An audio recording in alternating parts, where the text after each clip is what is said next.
The following presentation is brought to you by the Realm Network.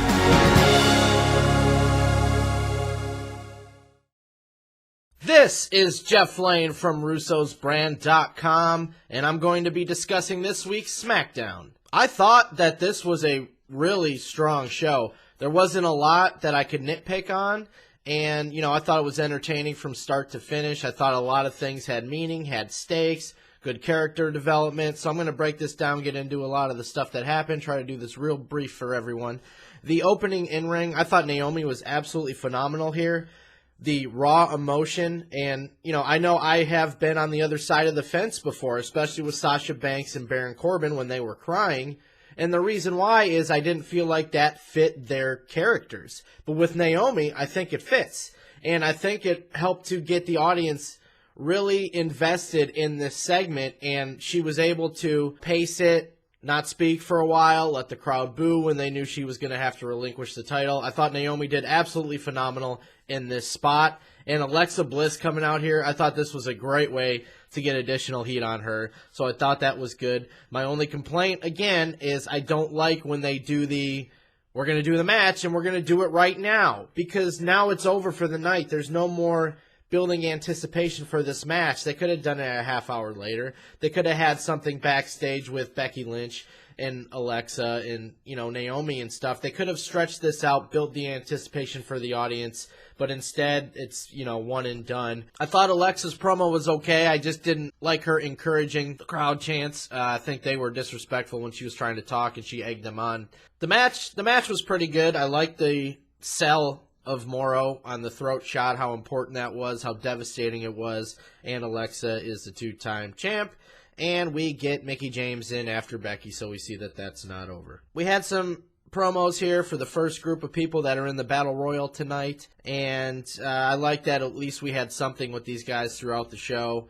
Maybe it could have been a little more creative, but at least they have us seeing these guys throughout the show building up to that main event. And then the Breezango and American Alpha. The best part of this for me was what happened afterwards with the Usos. I love this. Absolutely love this. Love the promo. I love this version of the Usos. I thought they nailed it. And this is another thing where I think they took a right step in building characters, because if American Alpha and the Usos are going to get it on probably at WrestleMania, that's probably where they're headed with this, more stuff like this is going to make people care about the match more. So hopefully we can get a good response from American Alpha. I know they're not that strong on the mic yet. The Usos may have to carry this, but I thought this was great, man. Love this entire promo by the Usos. Then we get more of the competitors in the Battle Royal. I thought the Dolph Ziggler kicking the green screen was just awful. That should have been, redone. That was pretty fake looking. And then we have the Nikki and Natalya Falls Count Anywhere match. Loved this. I thought this match was awesome. Curiously, the camera cut from Nikki's entrance when she was about to do her little twirl with her butt shake. Thought that was a bad time to do the cut. And then the commercial in the match. Listen, with all the creativity, the effort of creativity I thought put into this episode, they have to take it one step further. They have to stop doing these commercials in matches. That's the lazy way. That it is so lazy to throw commercials in the middle of matches instead of trying to write creative hooks to bring people back. You don't have to put commercials in matches. All right, Vince has discussed this long enough. It's not USA Network's call. It is the writer's call. They have a certain amount of commercials.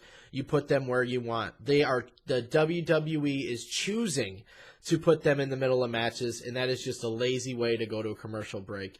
And, it's like totally against TV writing 101. Can you imagine any other TV show going to commercial in the middle of a scene?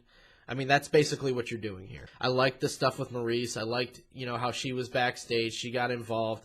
I just don't understand why Miz would pull her off. I don't think that fits. Other than that, really love that match. Love Maurice getting involved, so I thought that was a good match. We get the Baron Corbin, Apollo Crews, and Bray and Orton wrapping up for the Battle Royal. I'm still very confused. I thought Orton gives up the title shot, would end up changing his mind, doing something against Bray, but it looks like, especially with this Battle Royal, that it's not going to happen with Orton and Bray. And if that is the case, why did Randy Orton win the Royal Rumble? Like, what was the point of that? They could have put somebody else in that spot, but Randy Orton wins the Royal Rumble. So unless there's a giant swerve here that I don't see coming, if Randy Orton's not in the main event of WrestleMania, it makes absolutely zero sense to me why he won the Royal Rumble.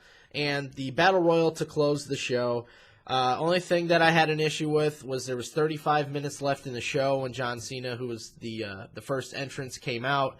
I thought this was way too long. There's other stuff that they could have thrown in here. It didn't need to be this long. We didn't see Carmella, Ellsworth. There was people on the show. There was more things they could have done instead of using the last 35 minutes for this match. But I thought it was good. I thought there was a lot of drama. I didn't like, that they allow the eliminated competitors to come back in and eliminate people. I thought that was cheesy.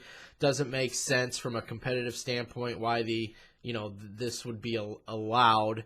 So I thought Miz eliminating Cena was dumb after he had already been eliminated. I don't think that makes sense to, the casual viewer watching at home. It's just a wrestling bubble thing that needs to go away. And then the finish. I don't have an issue with this. It's drama. There was drama for however long the referees were deciding the decision.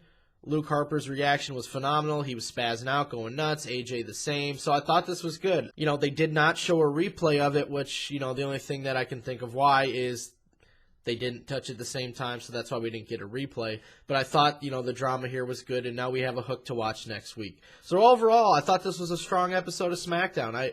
I think this is miles ahead of Raw, especially if it continues down this path. Make sure to follow me on Twitter at JeffLane22.